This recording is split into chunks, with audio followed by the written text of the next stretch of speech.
ಮೊದಲು ನಿಮಗೆಲ್ಲರಿಗೂ ಶುಭಾಶಯ. 90 ವರ್ಷ ಅಂದರೆ ಸಾಮಾನ್ಯವಲ್ಲ, 100ಕ್ಕೆ 10 ಕಡಿಮೆ. ನಿಮ್ಮ ಆಕಾಶವಾಣಿಯ ನಂಟು ಬಹಳ ಬಹಳ.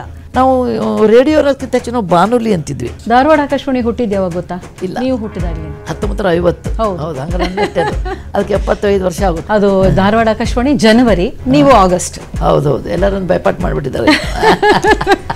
ಆಕಾಶವಾಣಿ ಅನೇಕ ಅಲೆಗಳ ಮಧ್ಯದಲ್ಲಿಯೂ ಸ್ಥಿರವಾಗಿ ನಿಂತ ಕಂಬದಂಗೆ ಕಾಣಿಸುತ್ತೆ. ನೀವು ಸ್ಥಿರವಾಗಿ ನಿಂತಿರೋದ್ರಿಂದ ನಿಮ್ಮಲ್ಲಿ ಗುಣಮಟ್ಟವೇ ಶ್ರೇಷ್ಠ ಇದಕ್ಕೆ ಕಾರಣ.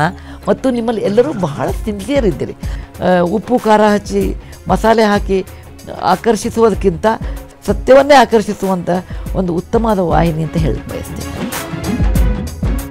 ವೀಕ್ಷಿಸಿ ಸಂಜೆ 7:30ಕ್ಕೆ ನಿಮ್ಮ ಪ್ರೀತಿಯ ಚಂದನ ವಾಹಿನಿಯಲ್ಲಿ.